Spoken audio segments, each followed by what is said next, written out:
Tenemos a Maximiliano Sbarbi Osuna, analista internacional desde el lugar de la reunión Buenos Aires, Argentina, para ampliar este tema. Señor Sbarbi Osuna, es un gusto. Muchísimas gracias por atendernos. Pocas cumbres de dignatarios marcan un antes y un después. Esta vez, en la cumbre de la CELAC, además de la vuelta del gigante Brasil, se demandarán iniciativas que, de concretarse, podrían impulsar economía y desarrollo de la región. Es el caso de la moneda sur para toda América Latina y el Caribe. ¿Cómo impactarían estos dos eventos en la región?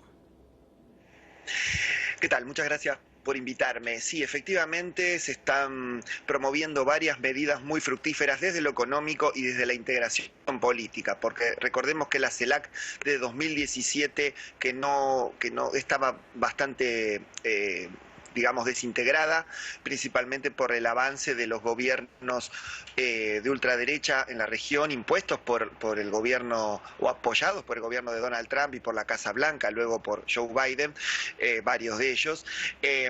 Pero sí, hay varios proyectos. Uno de ellos es, por ejemplo, la integración energética ante la crisis global de energía. Es muy probable que en un corto plazo Argentina le brinde a Brasil el gas que está produciendo en el yacimiento Vaca Muerta, es una inversión argentina o brasileña, y también es importante el comercio común entre los distintos países latinoamericanos y caribeños con Estados Unidos y Canadá fuera del bloque, ¿no?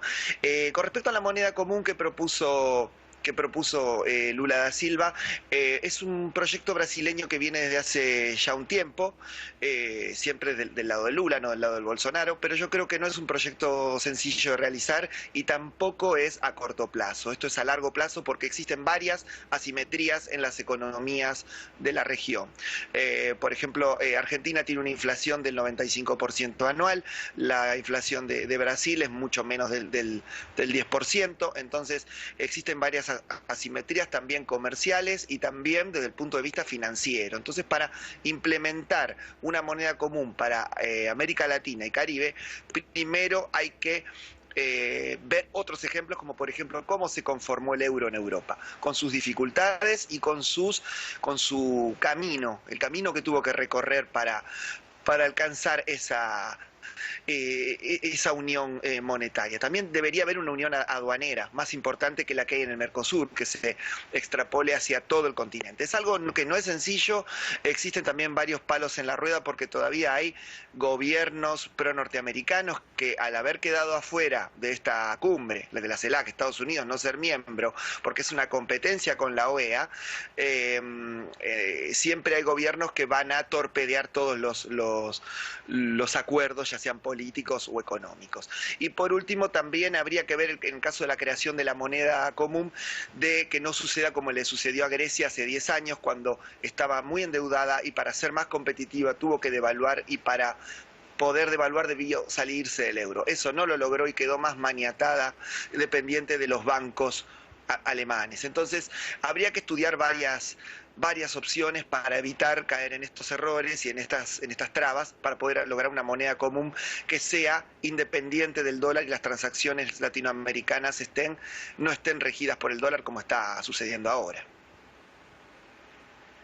Si me permite, señor Sbarbi Osuna, me gustaría revisar estas declaraciones de la jefa del Comando Sur de Estados Unidos, Laura Richardson, que el jueves en entrevista dijo que a Estados Unidos le importa mucho América Latina, porque tiene que ver mucho con la seguridad nacional de Estados Unidos debido a sus recursos energéticos, y por eso ha dicho, entre comillas, tenemos que empezar nuestro juego. ¿Cómo percibe estas declaraciones y qué mensaje hay? Bueno, no es la primera vez que la jefa del Comando Sur realiza estas declaraciones. El año pasado ya lo hizo y además va en la misma línea de lo que ya sucedió, por ejemplo, en Bolivia. El golpe de Estado en Bolivia no solamente fue un golpe ejemplificador para la derecha continental, dado con el apoyo de Estados Unidos y empresarios del litio, porque una de las principales causas es el litio, del cual habla también la jefa del Comando Sur. Lo mismo sucede con el golpe dado en Perú, con el intento de golpe de hace pocos días en Brasil contra Lula da Silva. Es decir, que Estados Unidos no esconde sus cartas, que a América Latina le interesa no solamente por una cuestión geopolítica, sino también por una cuestión económica y de recursos naturales.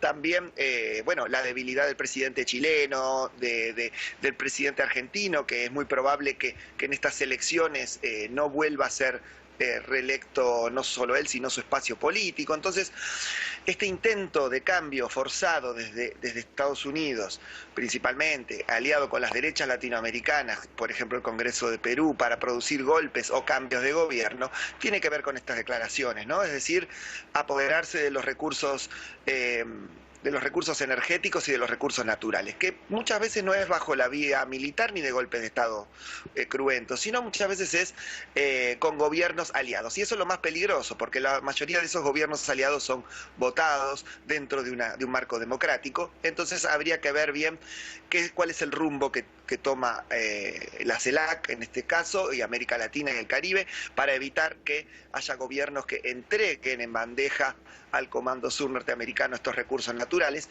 y que torpeden la agenda política de integración que se está recuperando luego de varios años en los cuales América Latina y el Caribe no estuvo unida, sino que estuvo desintegrada política y económicamente. Esto es lo que está intentando hacer, por un lado, el presidente mexicano López Obrador, con sus diferencias también con Lula da Silva. Entonces, habría que estar prevenidos desde una agenda política que se está llevando ahora en la CELAC ante estas declaraciones que evidencian los intereses norteamericanos que estos recursos pueden ser tomados por la vía militar o también por la vía democrática con gobiernos afines, ¿no? Ya lo hemos visto en varias oportunidades. Así que la CELAC debería ponerse firme y aprovechar la reunión de hoy para plantear este tema, que es muy importante. Maximiliano Sbarbi Osuna, analista internacional desde Buenos Aires, Argentina. Muchísimas gracias.